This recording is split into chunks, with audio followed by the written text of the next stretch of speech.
Okay, yeah, screen's going, so once you jump on that profile, you can share that in.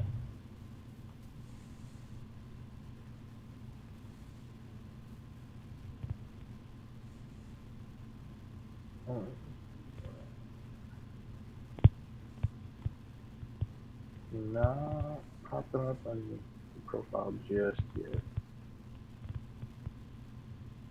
There it is.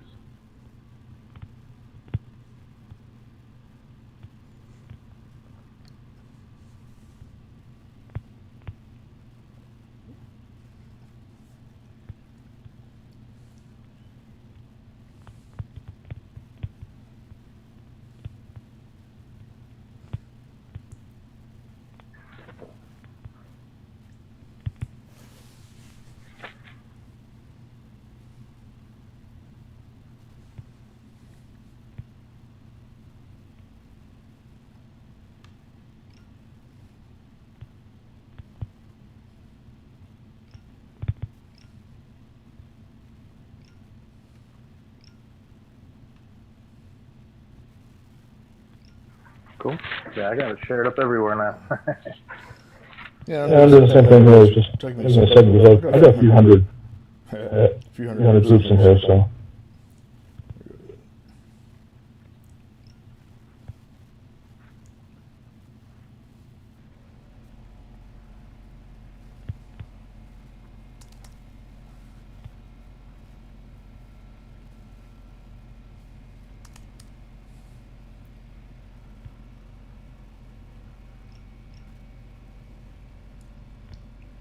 Alright, I see. We've already got one person in here. And, good buddy of mine taking a peek in here. Sweet. I'm going to jump over to, I guess, I'm going to jump in and touch that for the moment and see if we've got any comments going.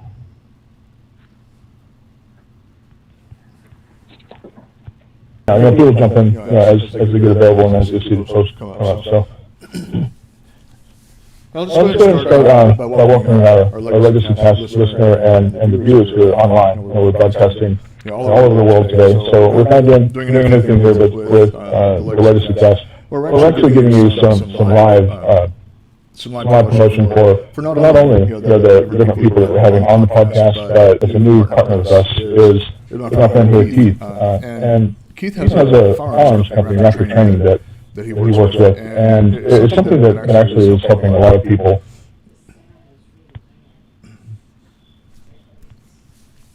It's helping a lot of people throughout the area. And so hopefully if you're, especially here in the DFW area, and you need to have some of that education, either for yourself, for your organization, maybe a church, or some other organization you're working with. Things are really in kind of a bad state here in the country, unfortunately. And so it's something that really people need to be able to be privy to. And like I always say, it's especially paramount that when you need to have a training, it's something you need to do. You're able to use the proper education, not just word of mouth education, but proper education by licensed individuals. So that's why we had Keith here with Raptor Training to kind of talk to you guys about it, because it's certainly something that people need to know. And so now you have a resource. So, without further ado, let's go ahead and get Keith on here. Have Keith kind of talk to you a little bit, introduce himself, kind of talk about what he's doing, what matters to him. Because, ultimately, here with LegacyCast, we're talking about what people are doing in their world that's going to create impactful change. And it's change that is going to last for multiple generations. And, what's more true than being able to defend yourself, your loved ones, your friends, family, your community. So, without further ado, Keith, welcome to the program. Hey, James, thanks for having me, bub. So I think you hit it on the head. I don't want to say the world's necessarily going to hell in a handbasket, but we're obviously becoming more privy, like you said, to see what's going on. We just had an incident happen just over the weekend in Kenosha, Wisconsin, and before everything started, you and I were talking about it, and just seeing the unrest that's happening. The individuals being able to protect themselves is huge, and I saw this hole in the market that was out there. I'll throw a couple of them out there, but we've all seen their videos on YouTube gouging an individual who's just trying to better themselves. So we're kind of right in that middle of the market. And I'm glad you pointed out certain groups kind of go out there gouging the market because really, as part of your motto is having good education that doesn't hurt that, something that's affordable, and that's very important, especially in these times that the economy is not, we're not necessarily in the best economy overall. Some people are struggling, and so it's a way that makes what really people need to have. Back in the old days, we had that training up from fathers, grandfathers, big brothers, what have you.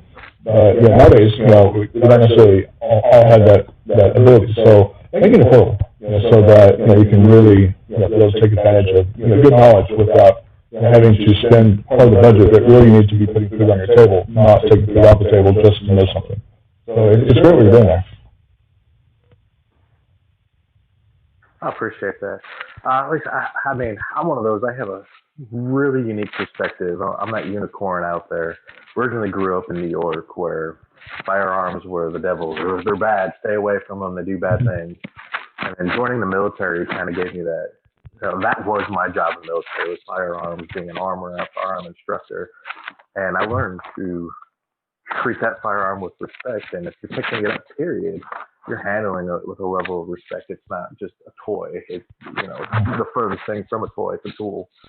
And I pass that along all the time, especially now with everything that's gone on between the pandemic, the protests, riots, whatever it is you want to call it. We have an estimated 2.5 million new first-time gun owners. That is huge.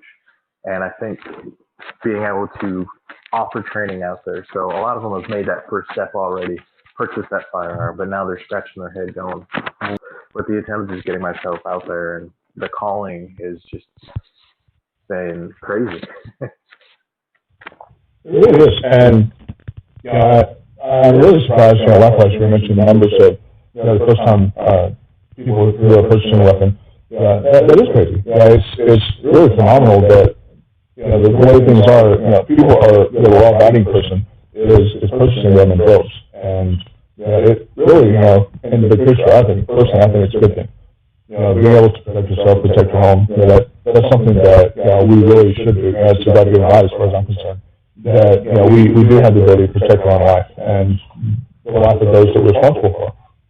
And likewise, I'm as my listeners know, I'm an Army veteran, and so we were trained on the line to do stuff, and had lots of hours of VRM to learn how to effectively and safely do it. And so being able to pass that knowledge that you have from your time in service, and then of course I was a medic, so my knowledge doesn't equal yours as far as your experience from using the firearms.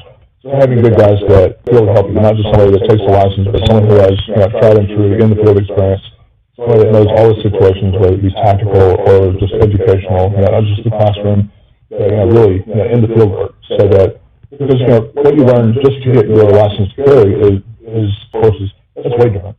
When you're actually there, between when you see the threat and when you respond to the threat, and it's not really long. You really have to even work to get that time down. And so it's good to be able to have those experiences and the ability to venue to be able to go in, go through the different buildings, go from there. Yeah, I mean, you hit it right on the head. I mean, the LTC is a wonderful class, but most people don't understand going through the LTC.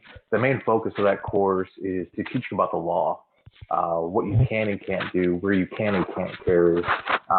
So little of that class is actual marksmanship, actually employing that firearm and its use.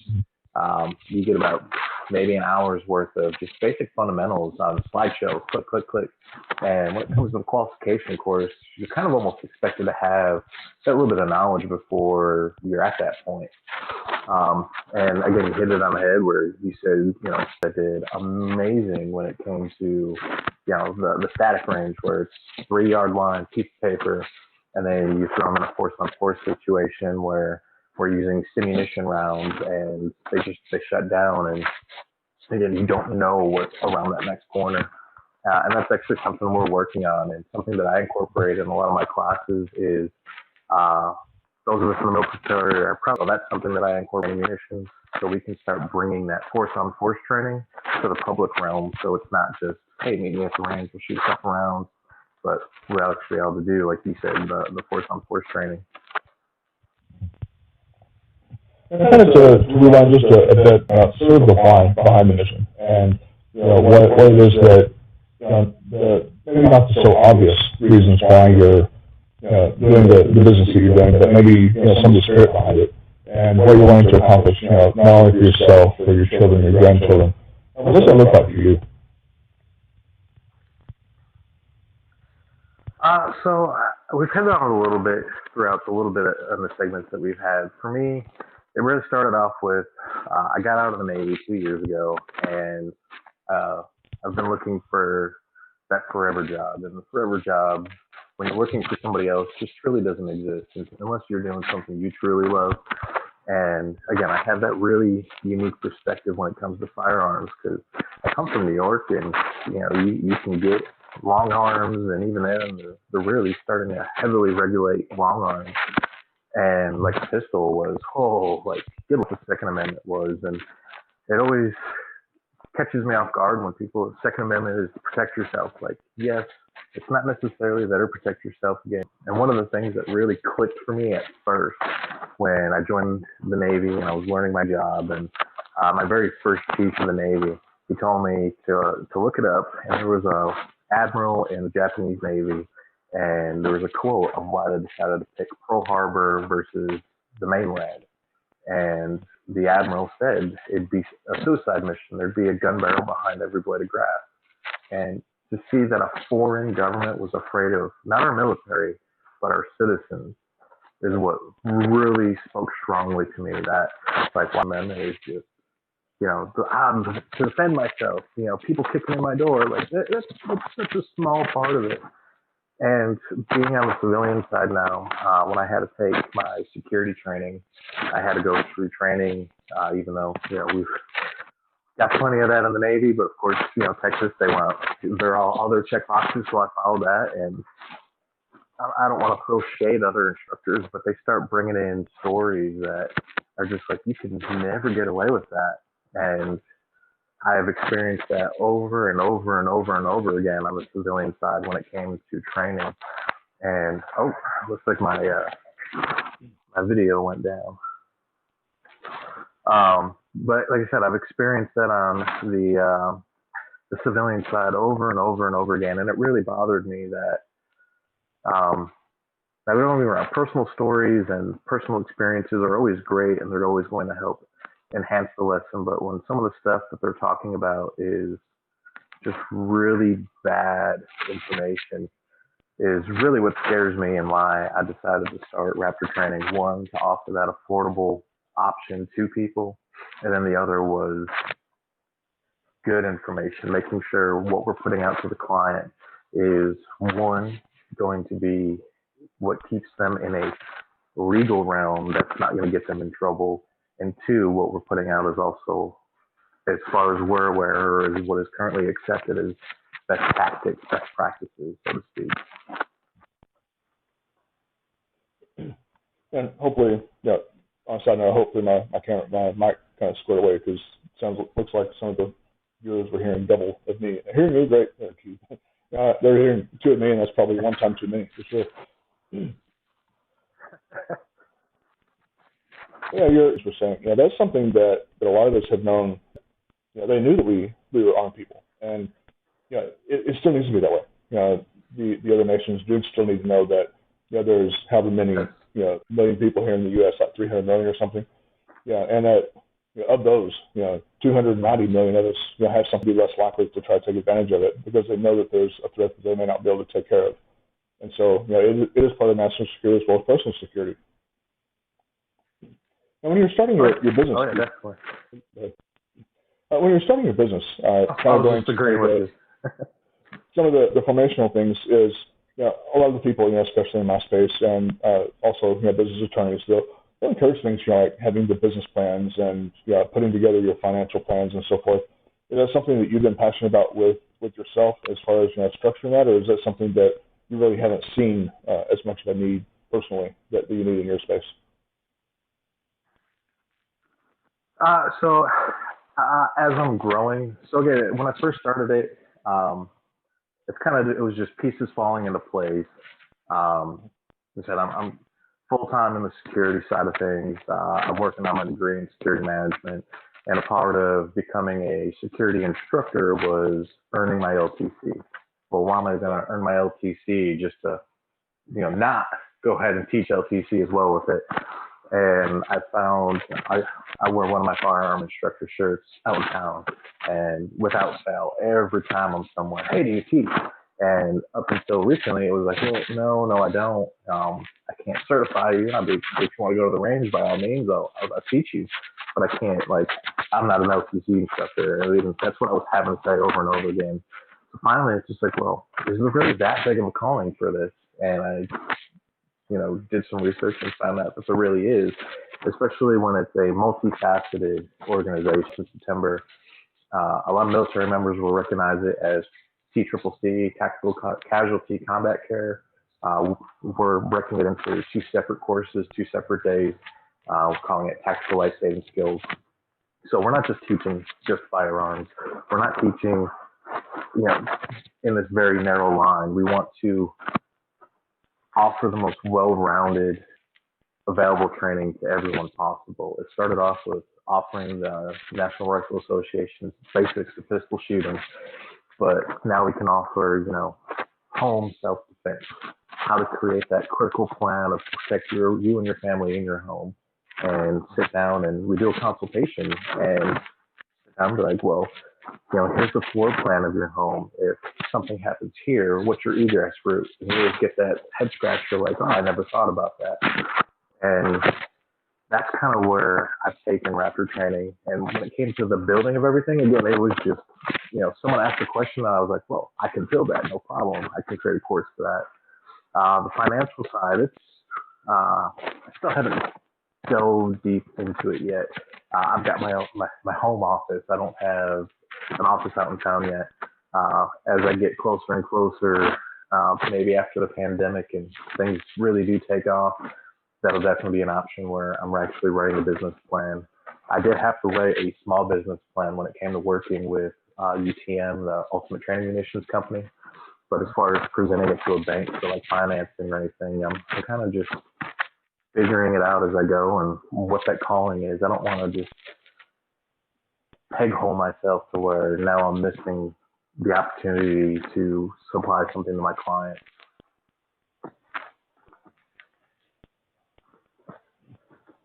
So kind of, I guess right now is a fairly good point. Well, let's go ahead and put in some of this advertisement stuff for you that is based off what's on your website, because the listeners need to be aware, kind of what you stand for. And so let me just plug in your commercial here.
So when we're speaking about some of the things that kind of drive what you're doing, some of us, I personally, I'm a person of faith, and so that really is the core of a lot of what I'm doing.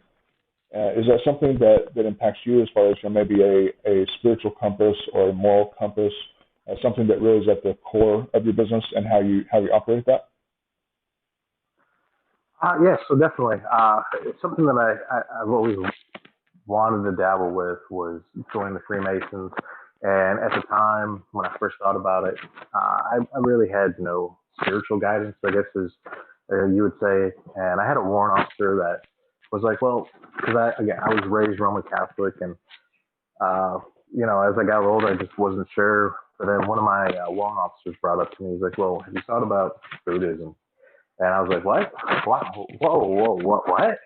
He's like, well, one, in order to join the Freemasons, you have to have a belief in a higher power. And he started talking to me more about Buddhism, and I started to do some research. And I wouldn't say I'm necessarily a Buddhist, but a lot of the teachings in there do speak to me. And one of them is that I should not hang on to the knowledge I have without wanting to share and spread it to everybody else. Being a vault of knowledge and not sharing it does nobody any good. It doesn't even do myself any good if I'm not sharing that knowledge. And that's kind of where I'm at now. Of just I have a ton of information, and I would love just as openly as possible reach out to everyone and give them that information. And again, as you read in our mission statement, one of those things is investing in yourself.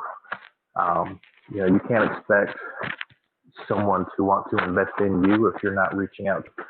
And once you try to invest in them a little bit, it's kind of like, whoa, there's work here. Whoa, no. So that's what we want is those individuals that want to better. I have one who does a lot of MMA. So when it comes to a lot of our hands-on stuff, he's the one that's coming in, and he feels just as passionately about the hands-on training when it comes to MMA and like fighting styles as I do when it comes to firearms.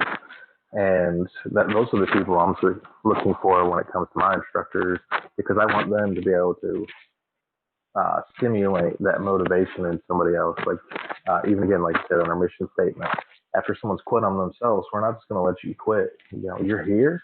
We're going to push through, and you're going to get back on board. You're going to get on that train, dust yourself off, and keep fighting.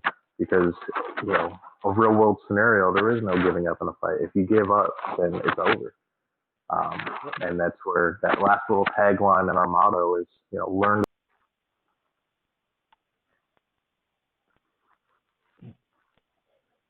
Now, as far as your transition, I like to ask this from people who have been in the service, because a lot of us kind of go through some of the same hurdles and hiccups when we transition out.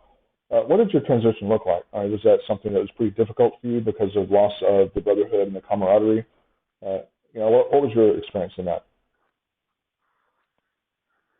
I'll say mine. I won't say it was extremely difficult, but it was more difficult than it probably should have been.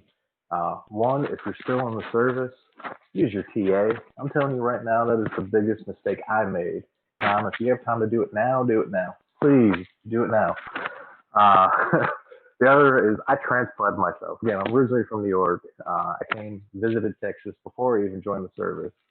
Fell in love with it here, and then I turned around and joined the service. The entire time I was in the Navy, I told myself, I'm going to Texas. When I get out, I'm going to Texas. So coming here after separating was probably harder than most people when they go back home, because they kind of have that support network. They have friends and family. Coming down here, it was just my wife and I. We didn't know nobody, didn't know what was available. It was just, we knew where we wanted to go and the reasons why we wanted to be there. And again, I think for me, the biggest hurdle was thinking. I'm not trying to discount military service at all, but we have a very high opinion in ourselves, and that is not a bad thing at all. But we have this sense of, all right, I'm getting out, so I'm going to be an upper management executive, and you get stuck with that gut punch of, oh, well, we'll pay you 15 an hour. You're like, oh, whoa, oh, okay. So I think having a real expectation of getting out is definitely very important. And I don't think TAPS, I'm not sure what other branches, I think they all call it the Transition Assistance Program now, the TAPS program. It doesn't do a very good job of setting up a real expectation. It's kind of, oh, here's how you write a resume, here's how you do your VA stuff, have fun. So I think for us, having a better understanding, and now that I've been out, I found groups like TX Vet, the Brotherhood, And I think finding those sooner than later, especially before transition, is definitely very, very, very helpful. And that kind of was part of my experience. Yeah, it's a little bit different, because I come from the Gulf War period, and we didn't have the taps, and so basically you got out and slap on the rear and hey, you're a civilian, and so we didn't really have that preparatory stuff. Yeah, it wasn't even a good pat on the back, it was a pat on the rear or a boot on the rear, and so you got your papers like, hey, congratulations, you're a civilian, and you go back home. Fortunately, I did have family here, and so here in North Texas, so that was good for me that I was able to come back to to what I was used to. But the downside of that is I felt like I was still the same guy, and everybody else had changed. The problem is everybody else was still the same, and I had changed, and I didn't get it. And then also, part of that struggle was I didn't have the brotherhood that I was used to. I enjoyed that camaraderie, and you always knew who had your six. And when you came back, you're looking around, keeping your head on a swivel, and you didn't really know, who was on your side, who wasn't on your side. And so you kind of had that bit of anxiety of, and sometimes I still deal with that, especially large crowds, heads on a swivel at all times, back against the wall, face towards the door, that kind of thing. And so, that was part of the deal that, that I had to overcome was, just realizing that, there still was that camaraderie. And, like you pointed out, groups, like TextVet, when my buddy Jeff Johnson and I decided to put that together, is, we wanted that camaraderie here in North Texas. Just in North Texas alone, there's probably, last numbers I heard was probably some 250,000 or so veterans that are in this area. And just here in Ellis County where I'm at, there's probably 50 to 70,000 veterans. And so there's a lot of us. And the camaraderie is there, the brotherhood is there. We just have to find it. And so it's good to be part of groups and organizations. There's some other groups out there. A friend of mine, Brandon Wong, has the Vet Circles that are here in DFW. It's another good group to be part of, if you're here in the local area. He also has a national chapter if you're not in this area. So you can be part of that. Vet Tribe, I've been part of that since the beginning. The Vet Tribe, it's a really good organization, headed up by a good friend of mine, Stephen Kuhn, and Lane Barone. I think I'm saying his last name right. He'll something if I didn't. But those two guys are running the Vet Tribe, and that's a good international group, which has right now roughly 15,000 veteran business owners that are part of the group. So it's really good to be part of organizations like this because we do have each other's six. We'll help each other work through struggles. When you're trying to build and grow and scale your business, there's always going to be somebody out there that knows what you need to know, and they've been where you're at.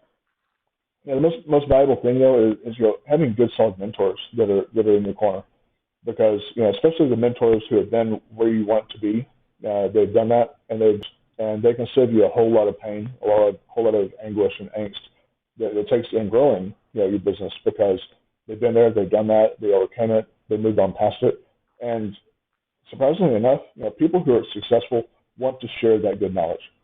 A lot of us, when we're starting out, we feel like, I can't really talk to them because they'll just think that I'm wasting their time. And in truth, they want to share that knowledge. They want to see other people grow, because it's always better to have a hand up, not a hand out.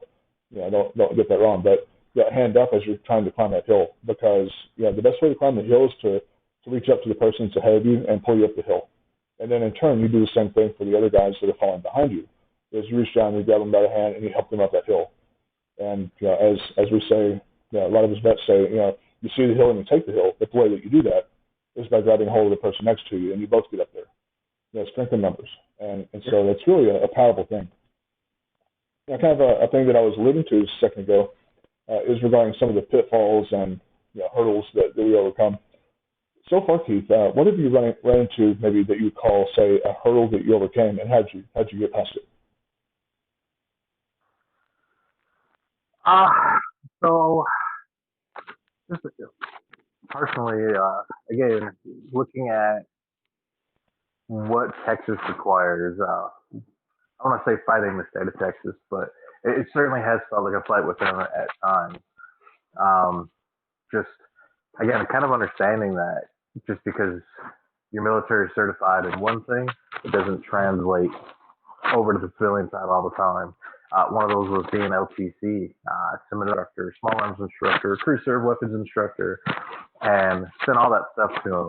And they kicked it back, and they were like, "Oh, this isn't good enough. I was like, what do you mean it's not good enough?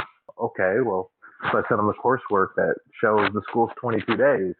And they were like, the certificate still doesn't say 40 hours. I'm like, so you're telling me 22 days of a military, I spent less than 2 hours a day in a military school? Come on.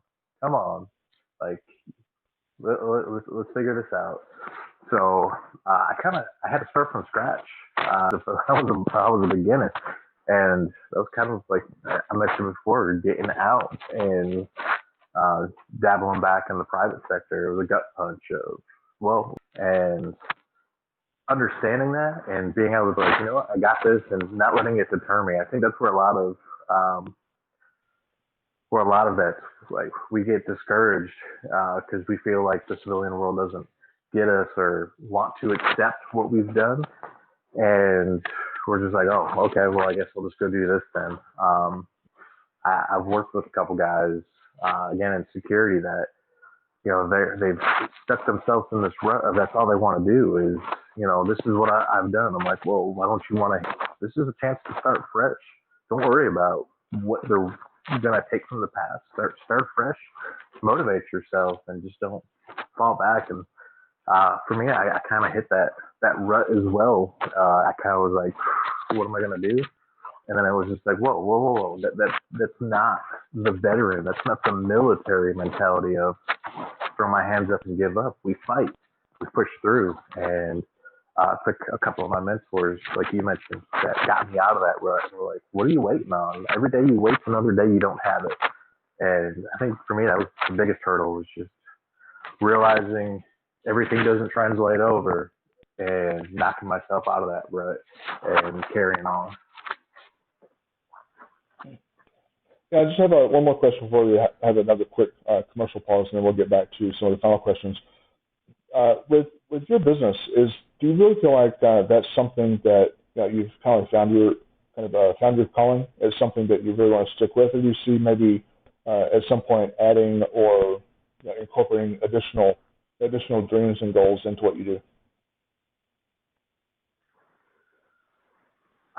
So one, we'll kind of see what happens with this next election, whether I still have a job or not. Depending on where that goes, I really hope that even if they decided they wanted to take our Second Amendment away, we fought back and don't let that happen. But I thoroughly enjoy what I do. I have worked with, again, my last duty station was Recruit Training Command Boot Camp. And we were teaching 35 to 50,000 recruits a year. And I was there for 4 years. And those were your motto, your basic shooters. And I've also worked with explosive ordnance technicians, working on their ranges and doing their training. And don't get me wrong, I love doing the EOD stuff. Kicking indoors and doing room clearing is phenomenal. It's so much fun. But as an instructor, the most rewarding thing I get is seeing that new shooter grasp a concept, that light bulb go off. And like, to me, that's the aha moment, right? That to me is more rewarding than just all the fun stuff. And obviously, just like we preach, a mag dump is not what you should be you're going for, right? That's not going to make or cement good fundamentals and good skills. But come on, how much fun is a mag dump? You just jump the mag, and it just feels good. You learn nothing from it other than you had a lot of fun, and that's kind of the incorporation that I have between the two of a basic shooter and understanding and the aha moment with the light bulb going off versus, all right, we're here to have some good fun and get some good training out of it. But again, I always resort back to, I love getting that sense of, yes, they understood it. And I would love to keep that going. Again, I want to keep building the business and keep adding things onto it. Basically, anything that I did in my naval career that I'm able to do with the private sector, I want to do all day. And to me, why not? Like I said, we're launching the TLSS course. I'd love to be able to add in some rappelling someday if that's something we can get some land and get going. Start a rappelling school. Just again, whether it just be just for the sake of, hey, I learned how to rappel, or maybe it actually be a functional skill one day for somebody. But why stop with just the firearms? Keep building, keep building, keep building, keep growing. Yeah, get that cliff in the rappelling school. I'm going to be all over that. Yeah, I love me some good rappel, just some good fast rope. So do that while wrapping off some pews, and hey, yeah, that sounds like a good day. Exactly. Oh yeah, like you say, you hit the rappel wall, and you got the windows built on the rappel wall, so you can canter to the left or canter to the right, and all day. Yeah, I'm telling you, who's here, and excuse me, and all of you men veterans are going to love this one because we can all relate to this particular situation. So get to hear from Cason Shaving Group. Actually, I should say Cason. I mispronounced that. Sorry, guys. Cason Shaving Group, or shaving company, anyone that served in the military can agree that dry shaving sucks. Shaving products can melt, leak, or explode, so Cason Shaving Company developed a shaving soap that is tolerant to austere conditions and is packaged in a leak-proof container. Soldiers or any adventurous gentleman can now get a clean, close shave while being on the move just by adding a little bit of water to the can, lathering it with your hands or a shaving brush, like what I do. Handmade to order in the United States. You can reach out to these guys at cason-shaving.com. You can see it on the feed here. Cason, CAISON-shaving.com.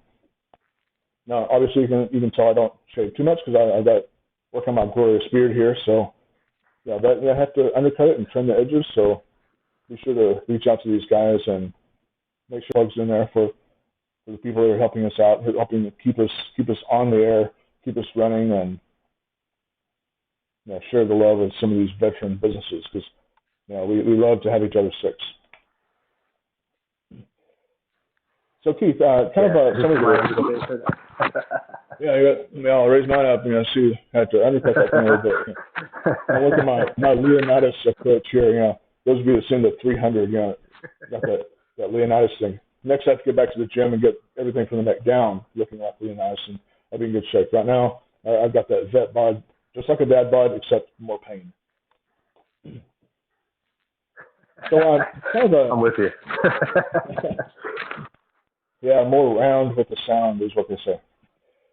So and sort of wrapping towards the last few minutes of our time here together. When we talk about some of the hurdles and such, there's some tips and tricks that maybe if there's somebody that wants to go into business, they're not necessarily the same business as you, but if it is, okay.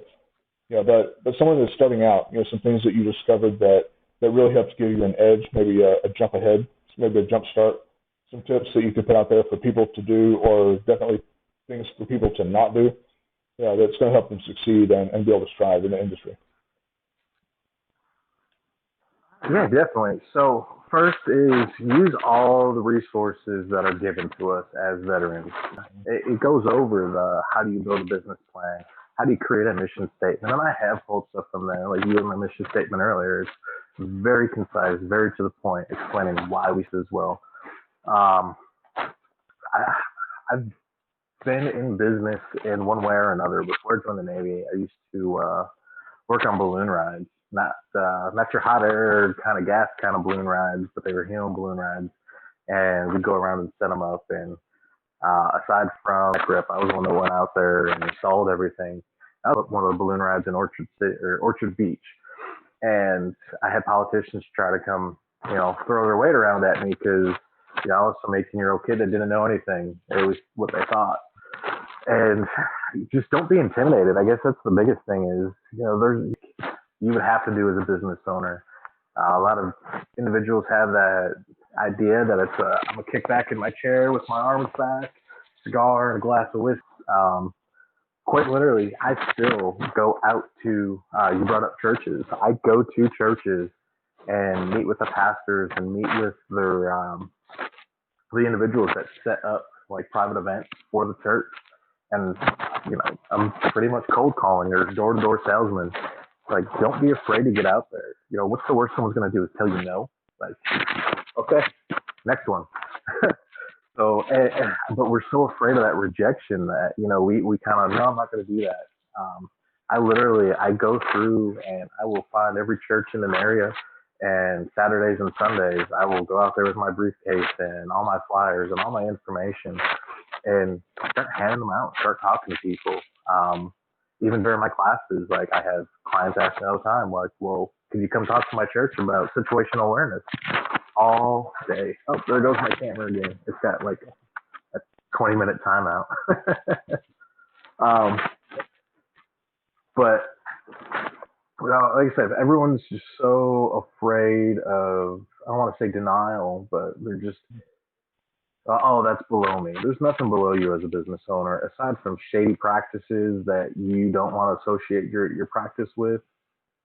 Um, you shouldn't be afraid to get your business out there. And Yep. oh, I lost it. Okay. Oh, I lost the Zoom window with everything else going on. But don't be afraid. Push, push, push. The only one that's going to stop you is you and you succumbing to anything that you don't think you can overcome. And if you hit that point, like you said, there's plenty of us out there. I'm sure, you're included. If someone had hit an obstacle that they feel they can't overcome, and they asked you about it, you may not have the answer, but I'm sure you probably do know someone that may. And don't be afraid to ask for help. Like you said, there's a big difference between a hand up and a handout. The handout you're probably not going to find, but someone giving you a hand up all day, but you're still going to have to work for it. And I think that's what a lot of people are afraid of. Yeah, and particularly, especially guys that maybe are in a sales business, which, as far as I'm concerned, any business is sales on some level. You're either selling a product, service, or you're selling yourself. And so, on some level, there is going to be that element. And the way that I work with it, and I'll people that need you. And so it's a change of mindset. You're just changing that philosophy from what's natural, our humanistic side of, we want acceptance, we want approval, we don't want to hear no, we want to hear yeses all day long. But the people that really need us to say no to the people that don't. And so it's really important is that mindset shift, going from where we are today and switching, flipping that switch to where, no is okay. And what I found also in my years is that, no usually is not a no, not never. It's no, not right now. No, this isn't a good time. And so you can come back, circle back around later and touch those people again because it just may not be the right time for them. And, I'm glad that you were mentioning churches. A church that I used to attend here, it was over in the Fort Worth area. They did have one of the safety courses there for the church members because, that was during a period where, you had a lot of church shootings going on.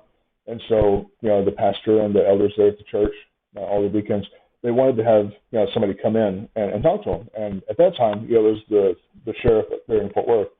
And so, had him come in and give some tips and so forth so that people knew.